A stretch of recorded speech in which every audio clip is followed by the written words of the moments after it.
ustedes están viendo ahí la genealogía, que este pastor que se disfraza de judío está citando una genealogía en el Midrash que contradice a la genealogía de Mateo. Si me entienden, la inconsistencia del cristianismo mesiánico es tan brutal que se autodestruye. Él es el pastor este que se disfraza de judío, está trayendo una cita que lo contradice a él mismo. A ese punto llegaron.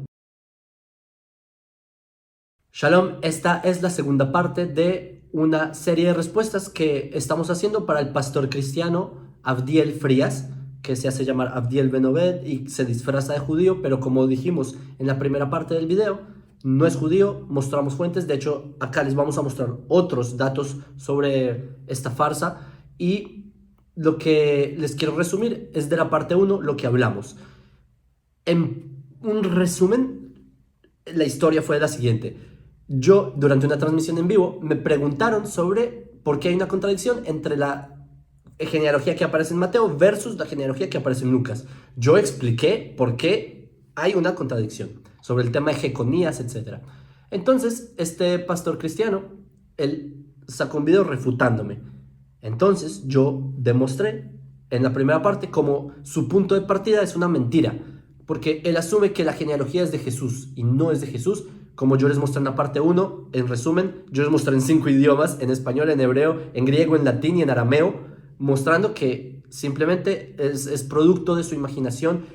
Yo he visto los argumentos de este pastor cubano, que él dice cosas como, no, de igual como Dios embarazó a Sara, que entonces empieza a hacer una serie de silogismos falsos que yo les mostraré en futuros videos, en otras respuestas, demostrando que este pastor simplemente le está mintiendo a las personas cosas que no están ahí, ¿ok?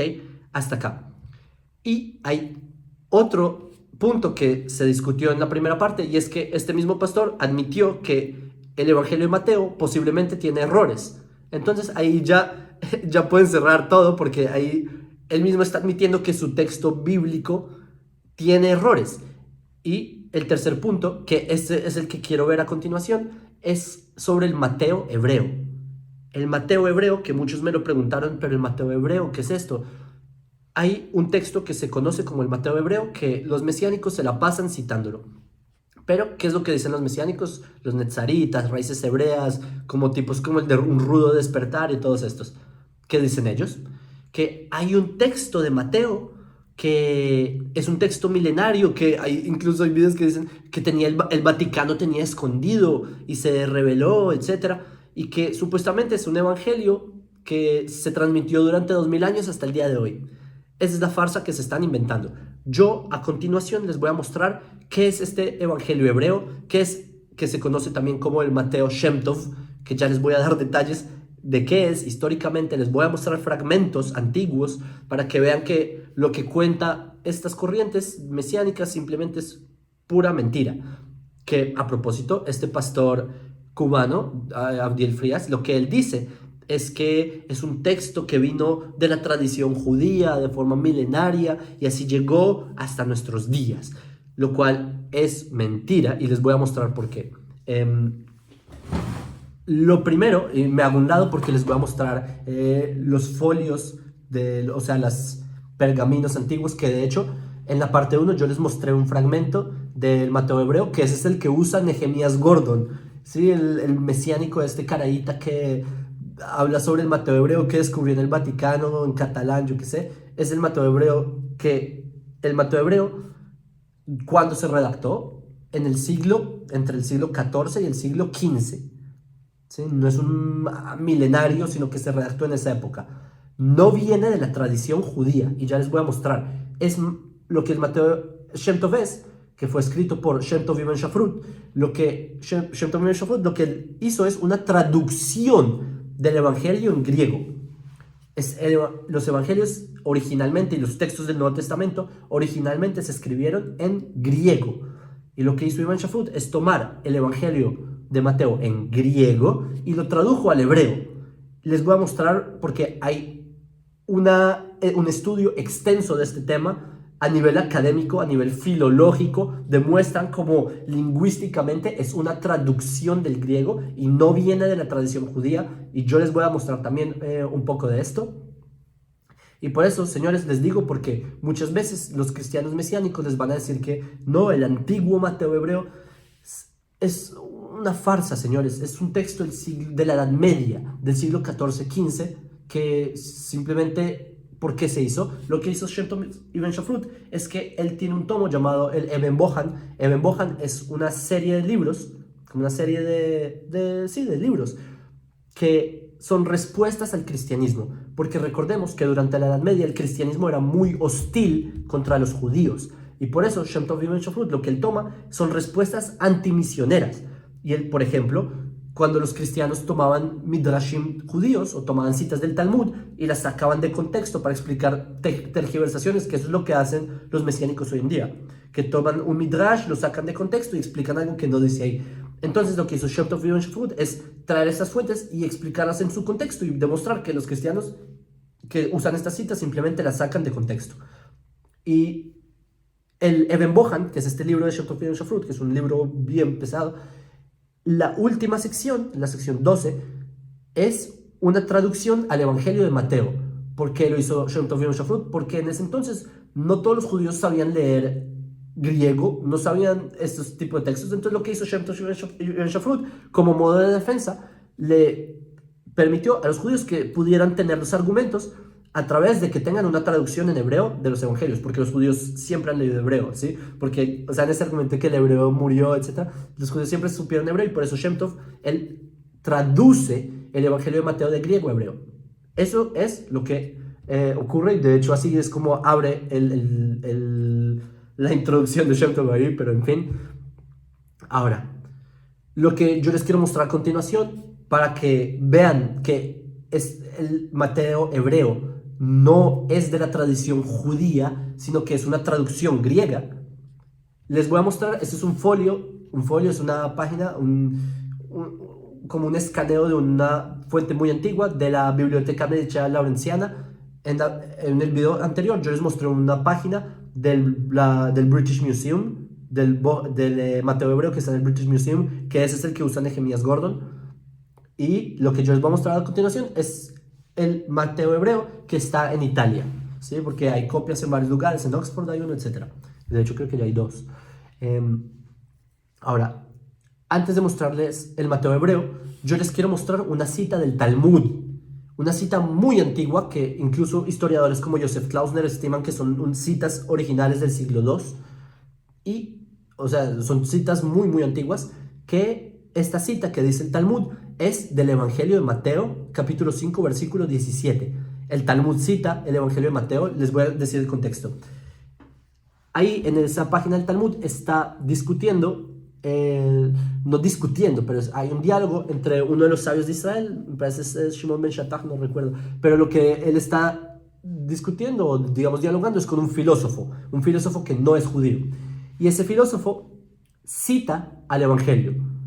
Entonces el Talmud, nuevamente, es un diálogo entre un sabio de Israel y un filósofo que no es judío, y el filósofo cita el Evangelio, ¿sí? Evangelion, así lo pone, Evangelion, ¿sí? Como el Evangelio.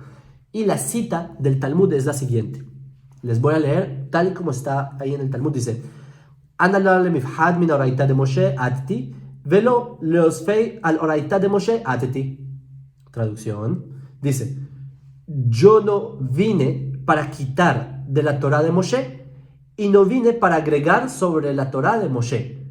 Esto es similar a la cita del Evangelio de Mateo, capítulo 5, versículo 17, ¿sí? Que yo no he venido a abolir la ley, etc. Se parece, ¿verdad? Pero ¿cuál es la diferencia? Que acá dice Analale mifhad. Mifhad es como quitar, como reducir. Yo no vine a reducir. Vela leosfei, que yo no vine a poner, a agregar, es decir, yo no vine a bajar, a quitar, ni tampoco vine a agregar. Es la traducción, es la tradición hebrea que está en el Talmud. En cambio, ¿qué dice Mateo Shem Tov? Ahora sí, les voy a mostrar lo que dice el Mateo hebreo, Mateo Shem Tov, el que usan tanto los netzaritas y los mesiánicos que tanto se jactan. Miren lo que dice, les leo. Dice: Betaí amar Yeshu letalmidav, al tachshevu shebati leafer Torah ela leashlim. Les traduzco, paréntesis, antes de traducir, fíjense que acá el Mateo Shem Tov escribe Yeshu, no Yeshua, y mucho menos como tratan de decir los netzaritas, Yahashua, Yehoshua, escribe Yeshu. Y para los que saben qué es la referencia a Yeshu, ¿sí? Y lo que dice acá, dice, Al Techshevu Sheshebati, porque yo digo Sheshebati porque literalmente ahí se ve que hay dos shin, ¿sí? Una shin la puso, se le acabó el espacio y volvió a empezar. Es un error que hay ahí en el Eben Bohan. Pero el punto es que dice, no crean que yo he venido a incumplir o a, digamos, violar, abolir la Torah, sino que vine a completarla. Esa cita es muy diferente a la que aparece en el Talmud, porque la cita que está acá en Mateo Shem Tov se parece más a los evangelios, al griego, porque ahí no habla de reducir, ahí no habla de que no vino a agregar, sino que vino a completar y que no vino a abolirla. De hecho, esa es la misma palabra que utiliza el texto original en Mateo, que paréntesis. Recuerden que los evangelios se escribieron en griego, nuevamente, y la palabra que utiliza el evangelio originalmente en Mateo, ahí es katalusai. Katalusai, de acuerdo al diccionario Strong griego, es como destruir, abolir, demoler. Esta es una de las tantas pruebas, hay muchas más, pero esta es de las pruebas que me gustó, digamos, porque es interesante ver una cita que en verdad es de la tradición hebrea, que está en el Talmud, que en verdad se estima que es del siglo II, de acuerdo a historiadores grandes como Klausner, que esas citas que sí son de la tradición hebrea, no son las que utiliza el Eben Bohan, no son las que utiliza el Mateo hebreo. El Mateo hebreo se parece al Mateo griego. ¿Por qué? Porque es una traducción. Es el punto, y yo no entiendo por qué los mesiánicos mienten tanto de que estaba oculto en el Vaticano, un montón de cuentos que no son. Ahora, lo que sí vale la pena recalcar es que hay secciones del Mateo hebreo que sí toma de la tradición judía. Por ejemplo, hay partes que toma del libro Milhamot Hashem de Yaakov ben Reuben, que es un libro del siglo XII, ¿sí? No estamos hablando de la época del segundo templo, del siglo XII. También toma algunas expresiones del Sefer Yosef HaMekané, que es escrito por el rabino Yosef ben Natán, del siglo XIII. Es decir, el Mateo hebreo hay veces toma expresiones del medioevo, porque eran expresiones que se utilizaron en debates con cristianos, pero no es de la tradición hebrea como tal, sino que el Mateo hebreo Shem Tov es una traducción del Mateo griego. ¿Entendieron? Entonces, cuando vengan netzaritas, ¿sí? Cristianos que se disfrazan de judíos, a decirles a ustedes cosas como, no, el Mateo hebreo, que es la traducción judía, dice que Yahashua. Señores, el Mateo Shem Tov no dice así, dice Yeshu, y habla literalmente es como leer el evangelio en griego, pero simplemente con letras en hebreo. Es básicamente eso. Y en la parte 1 del video les mostré otros ejemplos, Retzonolomar, etc. Ahora sí, a nuestro caso. Volviendo al tema, el pastor Frías, habíamos quedado en la primera parte que el pastor Frías empieza a citar sobre el tema de Jeconías. Ahora les resumo. No, bueno, les voy a explicar un poco. Antes que nada, me gustaría refutar nuevamente el título del video, porque como les dijimos en la parte 1, hay que empezar por el principio. Y el video que el pastor Frías decide ponerle al título es que judío refuta a filosofía judía.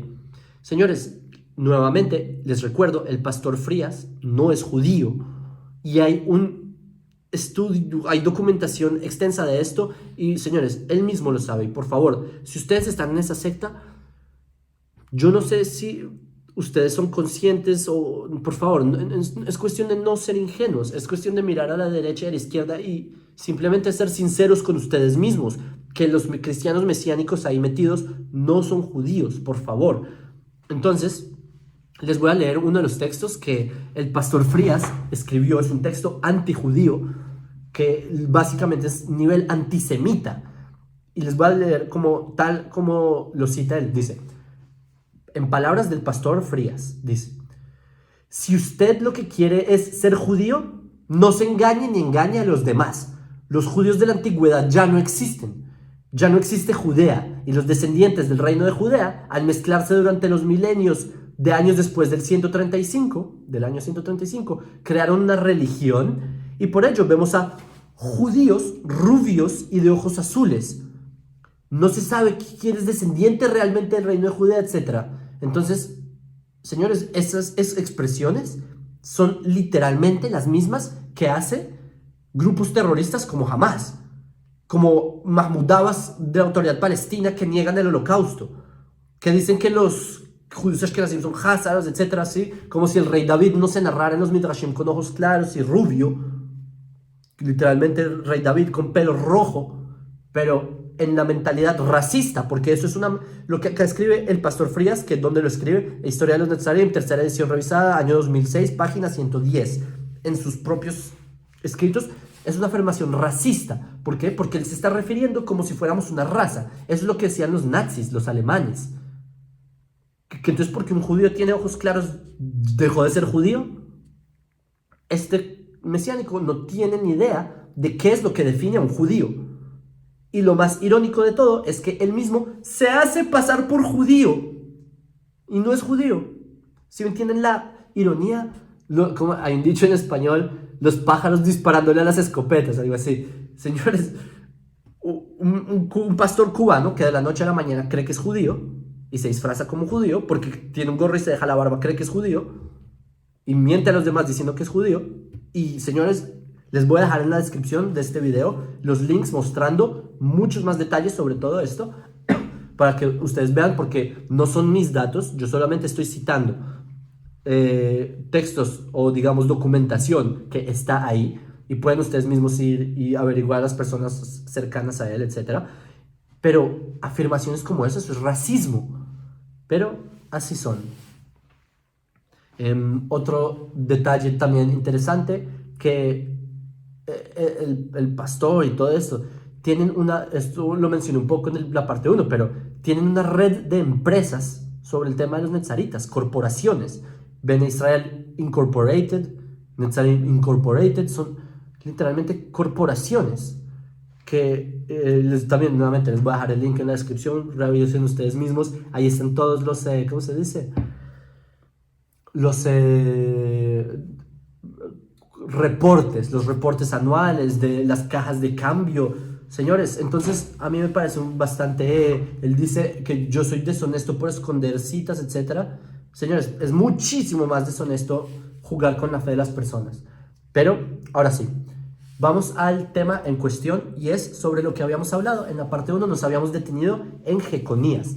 ¿Por qué Jeconías estaba maldito? ¿Acaso sus descendientes podrían ser el Mesías o no? Entonces, hay fuentes judías que dicen que sí, y les voy a explicar la historia de Jeconías para los que no saben. El rey Jeconías fue uno de los reyes de Israel, de los últimos reyes de Israel, durante la invasión babilónica, etc. El rey Jeconías era básicamente como el Calígula judío, hizo cosas muy malvadas, no les voy a dar detalles porque son cosas en verdad horribles y están escritas en el Talmud, terrible. Y por su maldad llega el profeta Jeremías, que es contemporáneo, y el profeta Jeremías le profetiza una maldición a Jeconías. Una maldición que Dios le profetiza a Jeconías. Les voy a leer. Esta maldición está en Jeremías capítulo 22, versículo 24. Les leo en hebreo y les traduzco como yo traduzco. O sea, Chai ani neum Hashem ki im ye Jonia ben Yehoyakim melech Yehuda jotam al yad yemini misham etkeneka. ¿Sí? Aunque hay quienes pronuncian etkenka. Ya les explico por qué esta palabra es un poco rara. Ya les explico por qué en Midrash con esa última palabra les traduzco. Hayani, vivo yo, y es el discurso de Dios, que si fuera Jeconías, hijo de Joaquín, el rey de Judá, que si él fuera anillo en mi dedo, en mi mano derecha, de ahí yo lo desconectaría. Y más adelante, creo que en el versículo 30, ahí menciona que ya que le va a quitar descendencia y que no se van a sentar en el trono de David, etc. Entonces ahí Jeremías le profetiza la maldición a Jeconías de que de sus descendientes no pueden sentarse más en el trono de David porque queda desconectado. Ahí está la palabra etkenka, que es como queda desconectada. ¿Qué pasa? Que eventualmente lo que ocurre es eso, que Babilonia, ellos asedian Jerusalén destruyen Jerusalén, destruyen el templo y toman a Jeconías y se llevan matan a muchos judíos y se llevan a Jeconías preso. Nabucodonosor, el rey de Babilonia, toma a Jeconías preso. Ahora, ¿qué pasa? Que en verdad esa maldición prácticamente se cumplió, se podría decir, porque ustedes pueden seguir leyendo en toda la Biblia hebrea, en todo el Tanaj, y ninguno de los hijos de Jeconías fue rey, ni de sus hijos, ni Shaltiel, ni Zerubabel. Zerubabel fue un gobernador, Zorobabel en español, Zerubabel, él nunca fue llamado rey, fue un gobernador. Ahora, ¿qué pasa? Que lo que hace el cristianismo es que, como ellos ven que en verdad hay una maldición para Jeconías, y en la genealogía de Mateo aparece Jeconías, el cristianismo se ve en apuros. Y por eso es que los mesiánicos, al ver que en la Biblia no encuentran respuesta a esta solución, lo que tienen que hacer es citar las fuentes judías. Y así es como llegan al Midrash, porque en el Midrash se explica qué pasó después. ¿Qué pasó después con Jeconías? Y les voy a resumir brevemente, esto lo trae el Talmud de hecho, y dice lo siguiente, que Nabucodonosor, el rey de Babilonia, él mete a Jeconías en una celda, lo pone preso en una celda diminuta, que no se puede ni mover, y ahí está Jeconías, atrapado, el rey de Judá. ¿Qué pasa? Que una noche el rey Nabucodonosor, él quiere tener relaciones con su esposa, y la esposa lo detiene y le dice a Nabucodonosor, le dice, un segundo, ¿tú quieres tener relaciones conmigo y el rey de Judá está en una celda, está ahí encerrado? ¿No te parece muy inhumano? Entonces Nabucodonosor dice, ok, manda a llamar a la esposa de Jeconías y meten a la esposa de Jeconías junto con Jeconías en la celda para que pueda tener relaciones, y así Nabucodonosor mete a la esposa de Jeconías ahí. ¿Qué pasa? Que la esposa de Jeconías, en ese momento, ella estaba nidá, es decir, que ella estaba en su periodo, y de acuerdo a la ley judía, si una mujer está en el periodo, no puede tener relaciones con el hombre, con su esposo. ¿Y qué hace Jeconías? Les recuerdo, Jeconías era un rey malvado, muy malo. Solo piénsenlo, Jeconías, a pesar de todo, nadie lo está viendo, está atrapado en una celda, lleva bastante tiempo ahí sin su esposa. ¿Creen que a él le importó que su esposa estuviera impura? La respuesta es que sí le importó. Jeconías se arrepiente de lo malo que había hecho y no tiene relaciones con su esposa y se abstiene. Después de un lapso de una semana que su esposa queda pura, que de hecho nuevamente hay otro midrash que dice que no quedó pura, sino que fue otra semana después. Después de todo este tiempo, cuando ya la esposa de Jeconías queda pura, Jeconías ahí sí tiene una relación, y ahí es cuando hizo Teshuvah. ¿Qué es Teshuvah? Teshuvah es que Jeconías se arrepiente de lo malo que había hecho en su pasado, y él cambia su conducta y él comienza a cumplir la Torah, y él empieza a conducirse como Dios ordenó en las leyes de Israel, en el Sinai. Y lo que ocurre es que de ahí, de esta relación, nace Shaltiel, que es el hijo, ¿sí? Entonces eso es lo que dice, y ahí, porque Jeconías se arrepiente y hace Teshuvah, Dios le perdona el pecado, y ahí lo saca de prisión. Así termina el libro de Crónicas, que Jeconías sale de prisión, y como eso es en Segunda de Crónicas, creo que el capítulo 25, algo así. ¿Y qué pasa después de Segunda de Crónicas 25? Comienza el libro de Ezra con el retorno a Sion, ¿sí? Pues no es después, ¿sí? Ezra, Nehemías. Y lo que ocurre después es que el hijo del hijo de Jeconías, ¿sí? Aunque está Pedayá y hay otra genealogía ahí, pero el punto es que llega otro personaje llamado Zerubabel, Zorobabel en español. Zerubabel, él era el descendiente de Jeconías, y Zerubabel es uno de los líderes que después del exilio de Babilonia, cuando Babilonia cae y se levanta el imperio persa, Zerubabel, él trae a muchos judíos del exilio de retorno a Sion, de vuelta a la tierra de Israel, y comienzan la reconstrucción de Judá, y la reconstrucción de Jerusalén, y la reconstrucción del templo. Y eso es lo que narran los primeros 6 capítulos del libro de Ezra sobre la reconstrucción del templo. Y es hasta aquí. Y por eso hay otro profeta llamado Haggai. en español Hageo. El profeta Hageo, que, paréntesis, todo esto les estoy diciendo el contexto para que se vean como a continuación el pastor Frías simplemente va a mentir. Simplemente él trae citas que colapsan en sí mismo. Yo les estoy contando la historia. ¿Qué pasa? Que cuando estaba Zerubabel con los judíos en verdad tenían mucho miedo de la situación. Ellos, no había recursos, no había, ¿saben? Era desiertos, habían pantanos. ¿Cómo iban a reconstruir un país? Los judíos recién salidos de toda la masacre que les habían hecho durante el exilio de Babilonia. Como les habían hecho prácticamente un holocausto y haber venido como refugiados de vuelta a la tierra de Israel a tratar de reconstruir un país. ¿Cómo lo iban a hacer? No tenían la emuná, la fuerza de hacerlo. Pero llega el profeta Hagai, y ese es el libro del profeta Hagai, de Hageo, y él empieza a profetizarles y decirles: Dios está con ustedes, Dios va a ayudarles a hacer el templo y va a hacer reconstruir el segundo templo, y el que va a liderar el segundo templo y la reconstrucción va a ser Zorobabel. Y les voy a leer una cita, que esto está en Hageo, en español Hagai, capítulo 2, versículo 23. Dice: Bayom ההוא נאום השם צבאות, אקחך זרובבל בן שלתיאל, עבדי נאום השם, ושמתיך כחותם, כי בך בחרתי נאום השם צבאות. Traducción, dice: en ese día, dice Dios, Dios de los ejércitos, Hashem de los ejércitos, que voy a tomarte a ti, Zorobabel, hijo de Shaltiel, mi siervo, dice Hashem, y te voy a poner como un anillo, como un sello, ¿sí? Como un anillo, sello, porque en esa época los anillos tenían como un sello para firmar. Te voy a poner como un sello porque a ti te escogí, dice Hashem de los ejércitos.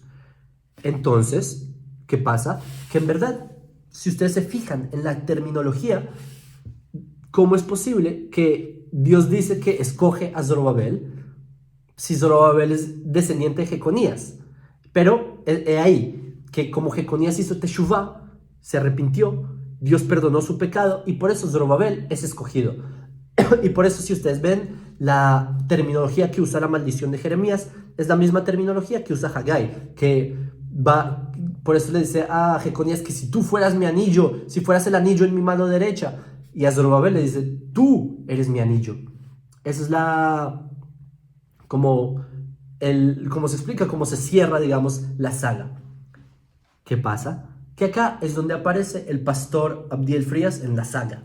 Y aquí los cristianos mesiánicos hacen algo que a mí me parece extremadamente hipócrita, que generalmente los mesiánicos se la pasan atacando al judaísmo rabínico, como dicen esos, incluso en la página de Shalom 123 dicen: la casa de Judá, los malvados de la casa de Judá, y se la pasan criticando a los judíos y al judaísmo. Pero cuando necesitan y tienen que hacer esa conveniencia, toman citas del judaísmo, del Midrash, del Talmud, cuando les conviene. Eso es hipocresía, porque si leyeran todo se darían cuenta que les saldría totalmente al revés. Y acá les voy a mostrar el talón de Aquiles de la narrativa que está diciendo acá el pastor cubano Frías. Lo que dice acá es que acá el pastor, él trae un Midrash. El Midrash que está en Shirashim Rabbah, capítulo 8, versículo 6, que lo que hace es él escribe ahí una interpretación en nombre de Rabbi Yitzhak, no es el nombre de Rabbi Yitzhak, es el nombre de Rabbi Ajarija, es decir, claramente no está citando bien, pero en fin. Y lo que hace esa cita es que la cita junta, digamos, relaciona la maldición a Jeconías en Jeremías 22 con la bendición a Zorobabel en Hageo capítulo 2, 23. Entonces, eso es lo que hace el Midrash, que acá él escribió: en sus días no prosperará, pero en los días de su descendiente sí prosperará, como está escrito en Haggai. Pero yo les quiero leer el Midrash, lo que dice, porque acá él mostró una línea. Yo les quiero mostrar lo que dice el Midrash realmente y de forma más completa. ¿Sí? Antes que nada, les quiero mostrar otra parte que él también muestra en el Midrash. Acá está, dice: grande es el poder de la Teshuvah, ya que anula el decreto. ¿Ok? Ahora, yo les quiero leer el Midrash, lo que dice. El Midrash, Shirashim Rabbah, capítulo 8, versículo 6, que está hablando sobre un versículo en Cantar de los Cantares, que ahí está hablando sobre los tefilín de Yehoiachin, de Jeconías. Los tefilín son las cajas que nos ponemos los judíos para rezar. Y acá está diciendo que Dios, les voy a traducir rápidamente, si no me voy a poner a leer traducir, sino traducirles rápido. Dice que, dijo Rabbi Meir, que Dios prometió a Jeconías que lo va a desconectar, ¿sí? Notek, lo va a desconectar del reino de la casa de David. Es decir, que de Jeconías ya no va a venir el Mesías. Es un juramento que le hizo Dios. Pero, ¿qué pasa? Que acá dice, continúa diciendo que ahí no dice desconectar en Jeremías. La palabra desconectar en hebreo se dice anaketja. Anatekja, perdón. Anatekja es te voy a desconectar. Pero la palabra aquí en Jeremías no dice eso. En Jeremías dice etkenka. Es una palabra muy rara en hebreo, extremadamente extraña, pero no es un error. No es que se haya inventado una palabra de repente, sino que tiene un significado esta palabra, que significa, es la raíz de la palabra etaken, corregir. Entonces acá lo que está diciendo el profeta es que, y acá dice el Midrash, que vas a corregirte por medio de la teshuvah. En el lugar donde hiciste el mal, ahí es donde te vas a corregir. Es decir, que Jeconías va a hacer teshuvah, va a corregirse. Continúa el Midrash diciendo que sí, que va a prosperar, que no prosperó en la época de Jeconías, pero va a prosperar en la época de Zerubabel, etc. Y acá dice, Rabbi Acha bar Rabbi Avun, dice, Gadol ¿cómo es? Gadol kocha shel teshuvah shemavatelet gezerah umevatelet et hashvuah. Dice que por medio de la teshuvah que se hizo, es tan grande el arrepentimiento, la teshuvah, que elimina los decretos y elimina las promesas, etc. No sé si ustedes son conscientes de lo que esto significa. Que solo piénsenlo. Jeconías tenía una maldición, ¿verdad? Y porque era un gran pecador. ¿Sí? Perdón, voy a subir un poco la pantalla. Jeconías había pecado muchísimo. Y se arrepintió de sus pecados. ¿Y qué hizo Dios? Lo perdonó. Esto, señores, refuta al cristianismo, porque el cristianismo parten de la teología de que solamente por medio de la gracia de su ídolo, que fue crucificado, etc., solamente por medio de él hay perdón de pecados. Y hay otros textos como Hebreos capítulo 9, versículo 22, que dice que solo por medio de la sangre hay remisión de pecados. ¿Qué? Pero acá nos está diciendo, el pastor Abdiel Frías nos trae un midrash donde explica, y en sus propias palabras, que grande es el poder de la teshuvah. La teshuvah, el arrepentimiento, sin necesidad de sangre, sin necesidad de un crucificado, un sacrificio humano que es abominación, sin necesidad de todo esto, es perdonado. El ser humano tiene perdón. Y Jeconías no solamente tiene perdón en el exilio, después de la destrucción del templo, ya no hay templo para que haga sacrificios. Tiene perdón al punto tal de que Zerubabel es escogido como su descendencia para que se conecte otra vez la cadena del rey David. Señores, acá, muchas gracias al pastor Frías, porque acaba de mostrarnos una cita que contradice su propia teología, porque entonces ya no necesitamos a Jesús. Ya no necesitamos a Yeshua que nos da del perdón de los pecados, etcétera, ni su gracia, ni nada de esto. Porque acá nos da un claro ejemplo de un midrash posterior a Yeshua, como él mismo lo dice, que es una tradición, siglo III, ahí lo menciona en su video, que no se necesita a Jesús, se necesita el arrepentimiento, la teshuvah. Y acá, esto me parece algo bastante irónico del cristianismo mesiánico, que traen citas que los pone a ellos en aprietos, porque si en verdad él está convencido de que esta cita es correcta, entonces no tiene ningún sentido que crea en Jesús. No tiene sentido. Siguiente argumento que da acá el pastor, que paréntesis, hay otro perush, que esto lo trae el Radak, se los voy a leer, también lo trae Rashi en Hagaibet, pero lo leo rápido, ¿sí?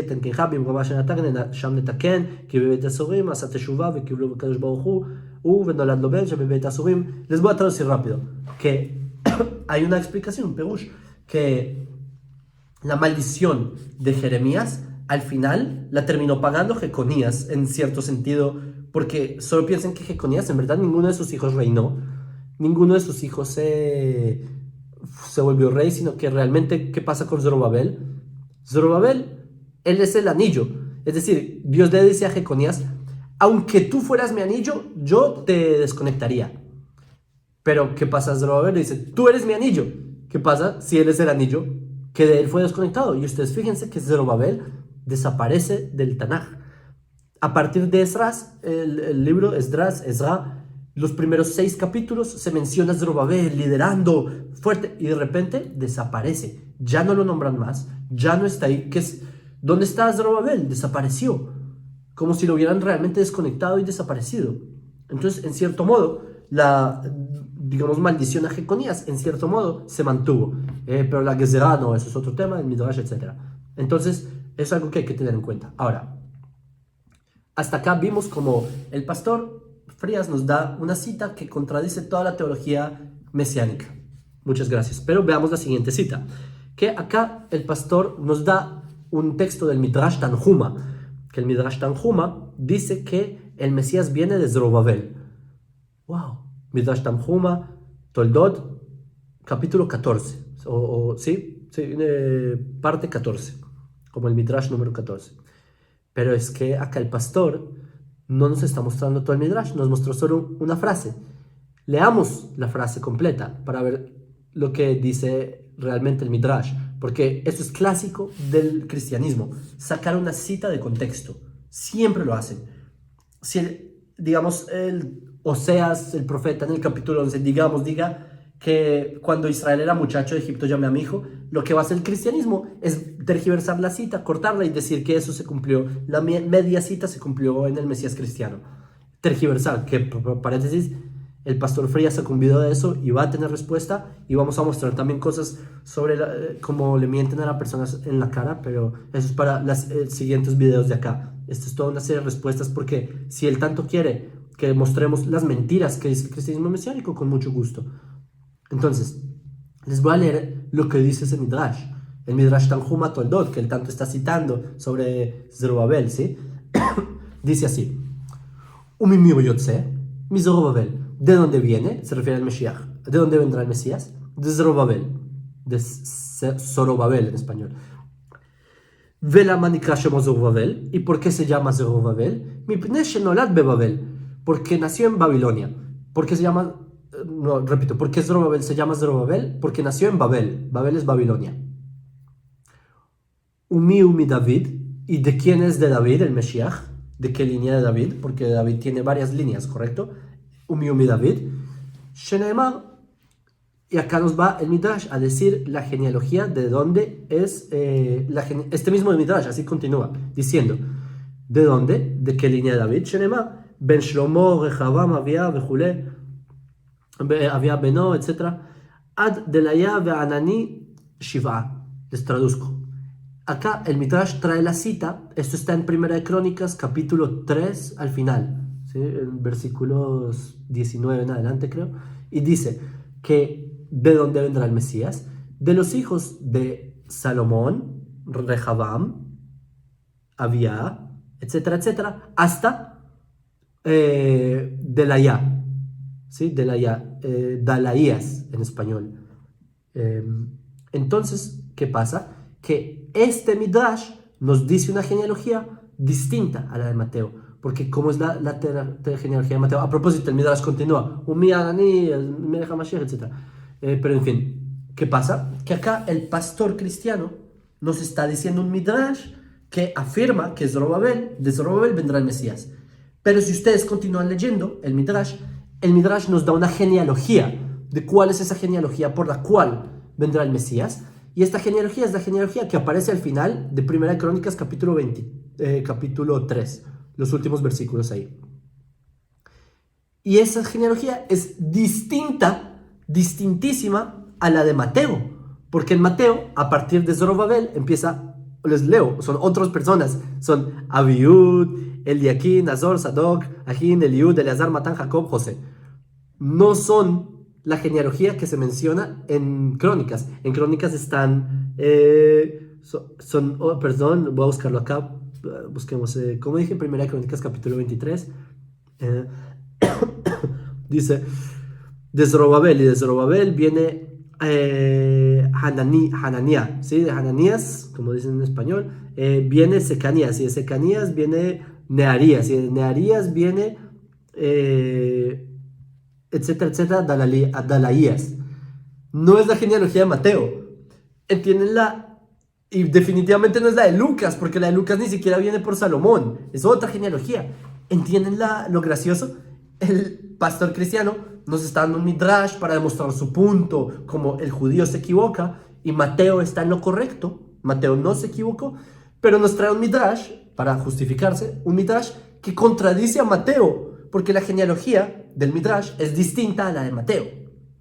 Y entonces acá el pastor va a tener que elegir si le creemos al midrash que le está trayendo o le creemos a Mateo. ¿A quién le creemos aquí? Que Mateo corta generaciones y un montón, ¿sí? Que es, como les dije en la parte 1, la genealogía de Mateo es una fabricación del cristianismo. Siguiente argumento del pastor Frías. Acá el pastor cubano nos dice que va a traernos otra cita del libro Orjot Tzadikim. Orjot Tzadikim es un libro del siglo XV, ¿sí? De 1440. Se estima que se escribió en 1440. Entonces, ahí dice que Jeconías hizo Teshuvah para confirmar, y él escribe, para confirmar la cita de la maldición de Jeremías y la bendición de descendientes de Zorobabel en Hageo. Entonces, nuevamente, acá el pastor nos está dando la razón al pueblo judío de que no necesitas a Jesús, necesitas Teshuvah, necesitas arrepentimiento porque Jesús no necesitas, ni necesitas sacrificios ni nada, necesitas Teshuvah. Y él está trayendo fuentes judías que reafirman la posición del judaísmo y totalmente destruyen, pulverizan la teología cristiana. Y les quiero decir otro dato, que si el pastor realmente quiere traer citas de esta época, el libro Orjot Tzadikim es de 1440, con mucho gusto traigamos citas de esa época también. Abarbanel, Rabbi Don Yitzhak Abarbanel, de los más grandes sabios de esta época, que él nació en 1437 y por eso es que es de esta misma época, y el que escribe, esto lo escribe en el libro, en el Perush de Hageo capítulo 2. ¿Qué escribe acá Don Yitzhak Abarbanel? Entonces, nuevamente, si el pastor quiere hablar de citas del siglo XV, con gusto le traemos citas del siglo XV. ¿Qué dice? Dice, ¿por qué Zerubabel desaparece en el libro de Ezra? Porque recuerden, Zerubabel, él está en los primeros 6 capítulos del libro de Ezra, pero del 7º en adelante ya no se ve, desaparece. Entonces explica acá, porque él se devolvió a Babilonia. Esto también lo trae en Midrashim. Porque Zorobabel se devolvió a Babilonia. ¿Por qué? Porque fue dicho que ninguno de sus hijos será Mashiach durante el segundo templo. Es decir, que Zorobabel, esto lo explica ahí donde se acaba Banel, que Zorobabel comenzó la reconstrucción del segundo templo, pero a él le fue dicho que ninguno de sus hijos va a ser Mesías durante la época del segundo templo. Y por eso Zorobabel se devuelve a Babilonia. Y por eso, entonces, si seguimos la lógica del periodo histórico que el pastor Frías quiere citar, tenemos un sabio de Israel, de los más enormes, Don Yitzhak Abarbanel, que nos dice que el Mesías no podía llegar durante la época del segundo templo. Es decir, que su Yahashua, en contra de lo que dice Mateo, el Evangelio hebreo de Mateo, ¿sí? Jesús no pudo ser el Mesías, de acuerdo a esta explicación. Porque Jesús vivió durante la época del segundo templo y a Zorobabel se le dijo que sus hijos no van a ser, el Mesías no va a llegar durante el segundo templo. Y por eso se fue a Babilonia otra vez. Entonces, acá hay, si tienen como colapsa el cristianismo mesiánico en sí solo, voy a dejar acá las citas. Y, señores, por favor, vamos a concluir lo que hemos dicho hasta ahora. Lo primero es que cuando los mesiánicos netzaritas se ven en problemas y ven que no encuentran una solución a sus inconcordancias en sus evangelios, que disfrazan sus evangelios de judaísmo, cuando ven que no logran encontrar una solución a los errores que tienen, lo que hacen es que ellos vienen a las fuentes judías para tratar de explicarlo. Eso se llama hipocresía, porque hay cosas que ellos toman y cosas que no, lo que me conviene me lo robo y lo que no, lo disfrazo y manipulo y tomo media cita, mientras que si hablo de todo el Midrash me descubren. Entonces tienen que ser cuidadosos porque si no se les destruye la narrativa. ¿Y qué pasa? Que cuando ellos vienen a nuestros textos, se colapsa su teología. ¿Por qué? Estos mismos Midrashim que él nos está trayendo nos demuestran que, uno, no se necesita Jesús. Dos, la genealogía del Midrash refuta la genealogía de Mateo y de Lucas del todo. Entonces, acá, caso cerrado, señores. Por favor, yo quiero decirle un mensaje si ustedes están en esa secta, en los nazaritas, en raíces hebreas, mesiánicos, todo eso, por favor, señor o señora o lo que sea. En verdad, a mí me duele que te mientan en la cara. Una persona que explícitamente no es judío y se disfraza y toma citas y las saca de contexto y explica cosas que no son y se inventa cosas que no están escritas, como demostramos en la parte 1, y se inventa narrativas inexistentes, manipula, tiene corporaciones en base a la fe de las personas, etc. Y tú todavía le vas a creer. Si tú, espero que no seas mesiánico, si alguien está viendo este video que no sea mesiánico, pero ¿todavía le van a creer a estas personas? ¿Se van a dejar engañar más? Yo no entiendo por qué las personas prefieren creerle a alguien que les miente en la cara en vez de seguir a Dios. Simplemente eso no es lo que Dios quiere de ustedes. Dios quiere que ustedes sean sinceros con ustedes mismos, que no se mientan sobre su identidad. Si una persona no nació judío, no pasa nada. No tienen que disfrazarse de judíos. Señores, este trapo en mi cabeza no me hace lo que soy. Sí, yo soy judío porque soy judío. Y si tú eres un mexicano, un cubano, un colombiano, lo que sea, está bien. Hashem te quiere, Dios te quiere. Tú eres hijo de Dios. No tienes que pretender ser lo que no eres. Ser efraimita, no, de las tribus de la casa de Israel. ¿Por qué despreciar tanto como Dios te creó? Porque le crees más a Shalom 123, a Michael Rood, tipo que miente sobre textos del Mateo en el Vaticano que salieron a la luz, como lo que acabamos de ver, de un pastor que les miente en la cara. Eso es realmente lo que ustedes buscan. Yo no creo que eso es lo que Hashem quiere de ustedes. Lo que Dios quiere de ustedes es que sean ustedes mismos, que se quieran y sean los mejores, que ustedes sean la mejor versión de ustedes, que ustedes ayuden al mundo, que ustedes hagan bien las cosas. Y de acuerdo a la perspectiva judía, ustedes saben, lo que recomendamos nosotros es que las personas sigan las leyes de Noé, que sean noágidas, porque es la forma en la que la persona es consciente de su rol en el mundo, se aprecia a sí mismo, etc. Eso es lo que busca el judaísmo, que ustedes sean la mejor versión de ustedes, no que pretendan ser lo que no son. Yo los invito a ustedes, a todos, incluyendo al pastor Frías, que hagan teshuvá, que se arrepientan, que se devuelvan de esos malos caminos y vayan con el Dios de Abraham, de Isaac y de Jacob, y que no se mientan. Y ustedes lo saben, yo no tengo que decirles nada, está en el corazón de ustedes.